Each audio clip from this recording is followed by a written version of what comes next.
Eskom says its losses over 2 billion rand in cable theft per year. The power utility says the scrap market seems to be the driver of stolen cables. Joining me now is the Eskom Group Security Acting General Manager, Advocate Pillay.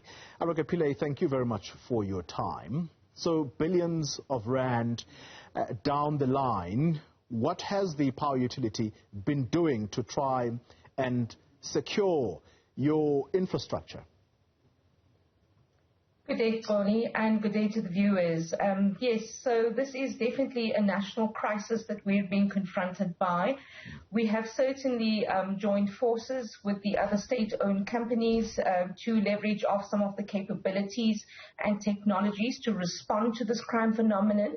In addition, we are working very closely with law enforcement agencies as well as the National Prosecuting Authority to be able to address the organized elements that we've been exposed to. Yeah. At some point, I seem to remember that officials from within Eskom were said to be part of the syndicate, if you could call them that are behind some of these cable theft that have gone on in the country. Are you able to say to us whether there have been convictions in this regard? Thank you for that question, Tolly. Indeed, we cannot discount the involvement of the insiders as we see that prevalent in most institutions. We have had prosecution of our personnel.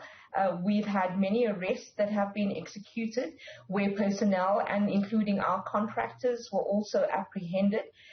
We have had various successful convictions in this regard, and we continue to fight this scourge of crime, and almost every day we do experience several arrests in relation to these crimes.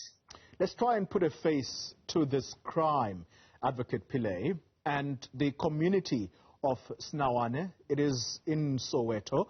They have battled with this matter for about 2 years, where a substation would constantly go down, and the understanding is that cable theft was part of the problem. That area has just had electricity restored. What is it that you think you can do as a power utility, maybe working with law enforcement to try and protect that infrastructure? Indeed, we have been putting various interventions in place, increasing our patrols and visibility together with law enforcement in those areas. We are working very actively with communities to formulate partnerships. I think this is integral in terms of protecting infrastructure. We have also resorted to the use of technology to be able to then observe and patrol, particularly the hotspot areas, to secure our infrastructure. So certainly we are driving with great impetus disruptive operations with law enforcement. We've also activated our information and crime hotlines to ensure that we can respond to information adequately, and we will continuously engage with our partners, who I must say are very willing in the fight against the copper cable theft that we're experiencing. The role of local authorities, I'm talking about municipalities now. In the case of Soweto, what would the Johannesburg municipality's role be? And I suppose that extends then to other areas or other provinces that may be experiencing the same. Just a question about what is it that municipalities are expected to do in this regard? Thank you. So yes, municipalities are also key role players and partners in our integrated plans. They too have activated their law enforcement capability to assist in prevention and also detection of crime. So we work very actively together with them, sharing information and also in terms of strategies. They're expected to also provide detailed information so that we can respond together with law enforcement. We expect also for them to support us during the prosecution processes, which I must say, I think we're all working very effectively together. In terms of securing our infrastructure, we have certainly been engaging to share some of the successful models that we're using as well as the successful technologies. And this is the partnership we're expecting to actually continue with. Yeah, final question, and it has to do with the situation that currently holds in the country, load shedding.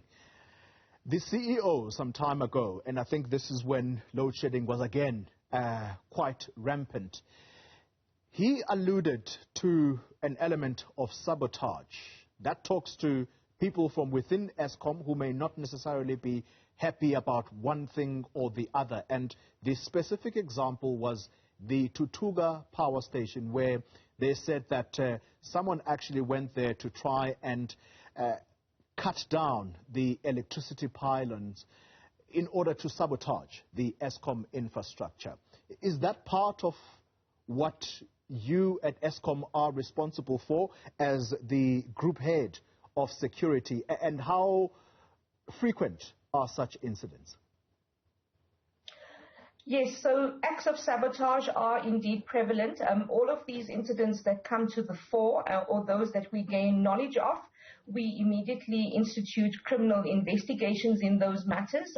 These are treated as major incidents within Eskom, so we generally do, put in all effort to ensure that we can investigate these incidents proper. We have had cases, that we have lodged with the Department of Priority Crimes, the Hawks specifically, that assist us with these types of investigations. In addressing this particular crime phenomenon, it requires fairly in-depth investigation as well as a forensic capability that needs to be drawn in, and we therefore utilize and mobilize all skills and capabilities that we can access. So these matters are treated with the utmost importance, and currently I can confirm that we do have cases that are under investigations, although we've not had any arrest at this point. And how frequent? Well, I wouldn't say that these are frequent incidents or occurrences. For example, in 2018, 2019, we had approximately 2 incidents that were reported throughout the year, so not that many that we have recorded at this point. Sure. All right.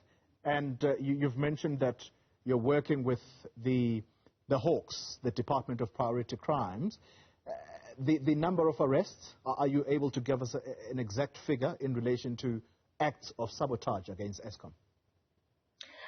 For acts of sabotage, we've not had any arrests at this point. As I indicated, matters are still under investigations, and those that were concluded, these matters, we could not pinpoint specific individuals to those incidents. Thank you very much for your time.